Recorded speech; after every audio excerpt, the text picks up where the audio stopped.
안녕하세요. 제이프 빌리지의 마직몰 교육입니다. 오늘은 제가 지난번에 그 곤지암 지역에 그 학습 진단 평가를 하고 아이들 일일이 상담을 하고 왔는데, 아이들이 이제 학원에서 공부는 잘하고 혼자 스스로 이제 계획을 짜고 시험 범위까지 가는데 지금 어려움을 겪는 것 같아요. 그래서 계획 짜는 방법을 제가 설명을 지금 하려고 영상을 찍습니다. 자, 우선 계획 짜는 방법에 대한 설명을 좀 먼저 그냥 하겠습니다. 일단 이런 달력, 이런 계획표를 하나 있었으면 좋겠고요. 그 다음에 공부할 과목, 역사, 과학 이렇게 있고요. 영어, 수학 공부를 좀 해야 되는 것들을 좀 써놓으면 되겠습니다. 그 다음에 역사는 무슨 요일에 공부할지 요일을 써놓고요. 겹치지 않게 이렇게 써놓은 다음에 영어, 수학은 이제 매일 하는 걸로 이렇게 써놨어요, 이 학생은요. 그 다음에 이제 시험 기간이라는 게 요새는 좀 없죠. 코로나로 막 중간고사가 없어지고 기말고사를 보는 경우도 있고 막 그래서, 일단 아무튼 계약을 하면 일단 시험 기간이라고 생각하면 되고요. 그 다음에 중간고사가 끝나면 바로 기말고사 기간이라고 생각하면 되겠습니다. 자, 공부 계획을 짜는 방법은 일단 교과서를 펴고 이제 시작해야 될 부분에서 다시 이제 시험이 끝났으면 그 다음이 이제 시작해야 될 부분이겠죠. 그 목차에다가 날짜를 쓰는 겁니다. 날짜를 소단원별로 날짜를 쭉 써서 요일을 잘 맞췄어야 되겠죠. 역사가 월수금 요일 날짜에 맞춰서 잘 쓰고, 국어도 요일에 맞춰서 날짜를 잘 써놓으면 되겠습니다. 이 첫 번째. 그 다음에 두 번째, 이제 달력에 와서 이 교과서를 보고 페이지와 같이 그날 할 공부들을 옮겨 놓습니다. 여기까지 되겠죠. 그 다음에 그걸 다 쓸 필요는 없고 일주일 단위로 써도 되고 보름 단위로 써도 되고 원하는 대로 여러분 쓰시면 되겠습니다. 여기까지. 그 다음에 이제 시험 범위가 나오면 나중에 시험 범위도 옆에다 이렇게 써서 구체적으로 이제 눈에 보이게 하면 되고요. 시험 범위까지 몇 번 나왔는지 그 형광펜을 가지고 체크하면 되겠고요. 그 다음에 그날 공부가 됐으면 이렇게 빨간 걸로 체크를 하고, 안 됐으면 비워두면 좋겠습니다.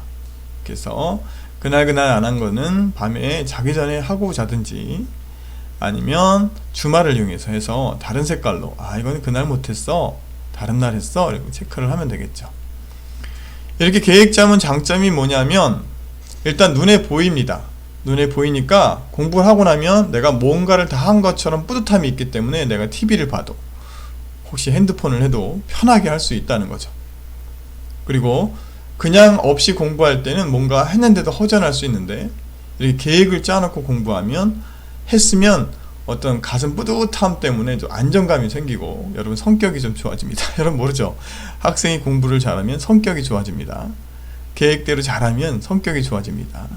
괜히 공부 안 하고 핸드폰 많이 보는 애들이 조용하라고 승질내고, 뭐라고 하면 공부해야 된다고 승질내고 이렇습니다. 하여튼 내가 성격이 나쁘다 생각하면 공부 안 해겠구나 생각하면 되겠습니다. 아무튼 이렇게 공부하면 가슴 뿌듯해서 여러분 성격도 좋아진다는 거 괜찮죠? 별로 어려운 거 없죠? 그래서 굳이 한 달 단위를 다 써야 된다 강박을 버리고요. 일주일 단위로 써도 되고 15일 단위로 써도 된다는 거, 그것까지 기억하시면 좋겠습니다. 이 친구 같은 경우에는 공부를 잘하니까 계획을 이렇게 짰겠죠 선생님, 막 이럴 수도 있어요. 그래서 이 친구가 1년 전에 저희 학원에 오기 전에, 그 1년 전에는 들어올 때 공부 의욕이 전혀 없었고 공부도 못했었고요. 심지어 개인과외도 했었고 학원도 다녔습니다. 근데도 공부를 그렇게 잘하지 못한 학생이었습니다. 근데 이 친구가 또 그렇다고 계획을 한 번에 성공한 것도 아니고 몇 번 구박도 받았죠. 결국에는 계획을 제가 짜줬어요. 이 과목도 정하고, 그래서 여러 애들도 같이 짰지만, 그래서 거의 계획 짜는 거를 막 몇 달에 걸쳐서 해가지고 또 계획을 짜줬더니 실천도 안 해서 막 이런 아이들이에요, 사실은. 근데 이제 지금은 계획을 스스로 잘 짜고 이제 계획을 실천하는 아이까지 됐습니다. 여러분도 그러니까 한 번에 계획 짜서 안 됐다고 실망하지 말고 또 짜고 또 짜라는 얘기고, 여러분도 가능하다는 얘기입니다. 그래서 아무튼 이 친구가 2021년도 1학기 기말고사에서 전 과목에서 4개를 틀렸습니다. 잘했지 않습니까? 전 되게 기특한데. 아무튼 그게 중요한 게 아니라 시험 기간까지 이 친구가 3번에서 4번을 전 과목을 봤다는 얘기입니다. 여러분 한 번도 안 보고 프린트만 그냥 외우고 시험 보는 학생들도 많을 거고요. 하여튼 여러분이 공부 못하는 이유는 분명히 있습니다. 그래서 공부 잘하는 방법은 이렇게 일단 책을 리딩을 할 수 있어야 돼요. 그래서 이 친구들한테 제가 해준 거는 독해력을 1년간 시켰어요. 독해력을 1년간 시키고 그 다음에 뭐 개념 설명도 많이 했고 뭐 하여튼 그랬어요. 그래서 그런 건 이제 여러분 학원에서 선생님들이 설명을 잘 해주니까 여러분 스스로 이렇게 계획 짜서만 공부하면 잘할 수 있지 않을까라는 생각이 듭니다. 그 다음에 제가 또 한 가지 팁을 말씀드리면 이 한문이나 영어 같은 경우에는 짬 공부를 많이 이용해서 해야 되는데, 짬 공부를 하면 만약에 내가 수학을 공부하고 있을 때 수학 밑에다가 그날 외워야 될 한문들을 잘 써놓는 겁니다. 또 영어 만약에 프린트물이 있으면 그 밑에다가 그날 봐야 될 영어를 정해야 되겠죠. 그러면 그 밑에다가 한문 같은 걸 써놓는 겁니다. 그래서 공부하다가 지루하면 한문 한번 써보고 뭐 이렇게 해서 짬 공부를 통해서 한문이 저절로 이렇게 외워지게 매일매일 한자를 이제 하면 좋고요. 그 다음에 영어 본문 같은 경우에도 공부가 끝났으면 그 끝난 본문을 손에 들고 다니는 거예요. 손에 들고 다니면서 이렇게 보고 수학 공부하다가 지루하면 영어 한번 쭉 읽어보고, 그래서 계속 복습하는 습관으로 공부하고 이 짬 공부를 잘 이용하면 영어도 잘 볼 수 있다, 뭐 이런 얘기죠. 그 다음에 암기 과목 같은 경우에는 여러분 뭐 동영상 강의를 보는 경우가 많지 않습니까? 그 다음에 뭐 핵심 정리해 놓은 걸 보고 문제 풀이를 바로 한다든가 뭐 이렇게 외워서 할 겁니다. 근데 저는 교과서를 읽어라, 이 계획대로 교과서를 일단 잘 읽어라, 이걸 부탁을 드리고 싶어요.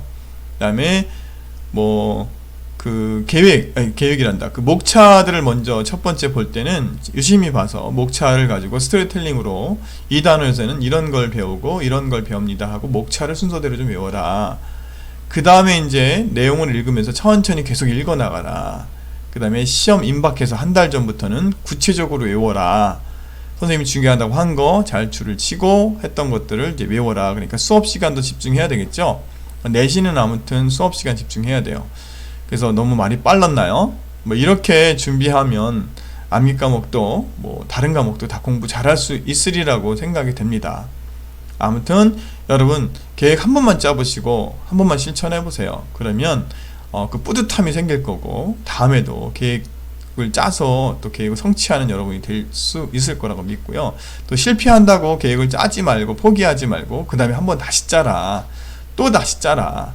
그러다 보면 할 수 있다. 그리고 한 달치 길게 해놓으면 계획을 실천 못하니까 뭐 일주일씩 짧게 끊어서 해도 된다. 여러분 기질에 따라 다르니까요. 그렇게 일주일마다 실패하면 일주일마다 다시 짤 수 있지 않습니까? 그렇게 해도 성공하는 여러분이 됐으면 좋겠고, 아무튼 또 궁금한 내용이 있으면 여러분 질문해 주시면 제가 열심히 답변 드리도록 하겠습니다. 행복하게 공부하시고 늘 응원합니다. 다음에 볼 때는 더 환한 얼굴로 볼 수 있었으면 좋겠습니다. 다음에 봬요.